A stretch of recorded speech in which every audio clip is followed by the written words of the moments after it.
גם בגול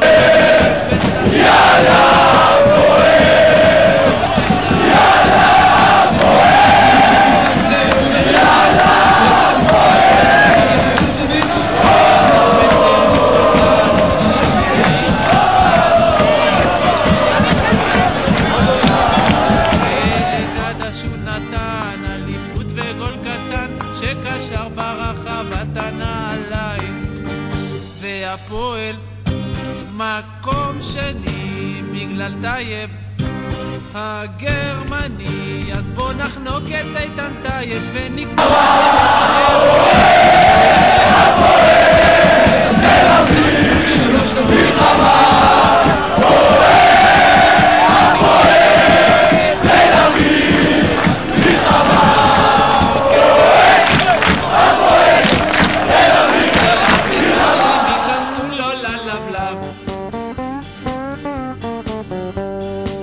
וחלפה עונה שלמה והגיעה הנקמה בית שאן ירדה לליגה השנייה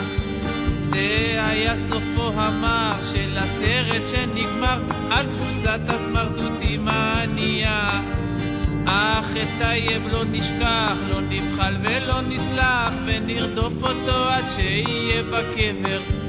על הראש שלו נדפוק עם פטיש וגם עם בלוק שבכל העצמות יהיה לו שבר איתן טייב צריך למות ลงมาแทนชอนไรฟิลิปส์นะครับเบนซาฮามันนักเตะดาวรุ่งของอิสราเอลเลยนะครับנשים לו רימונים שיתפוצץ נשרוף נשרוף את טייב נחתוך לו את הגוף עם מהדר ועם קלשון נשרוף נשרוף את טייב עד שהעיניים ייכנסו לו ללשון בסיום אותה עונה בגמר גביע המדינה שוב שיחקנו מול בית"ר ירושלים אבוקסיס המזדיין באותו יום התחתן ורצה את הגביע בידיים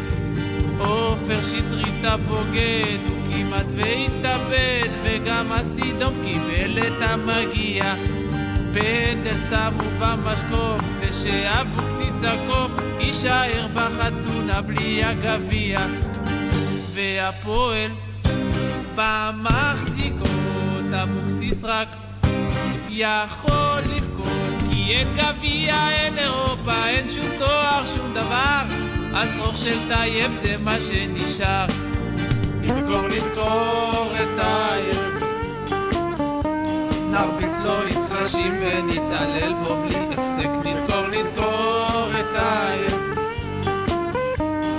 עד שהכתפיים ייכנסו לו למרפק איתן טייב איתן טייב איתן טייב המוכר ולנצח ייזכר המתכנן והמבצע של הפשע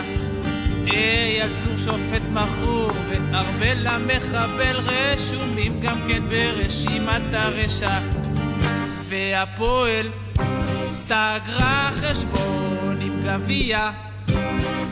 בארון ואיתן טייב מקנה יושב בבית על כורסה רואה כיצד הצדק נעשה ואם אתה לא מאמין תשאל את טייב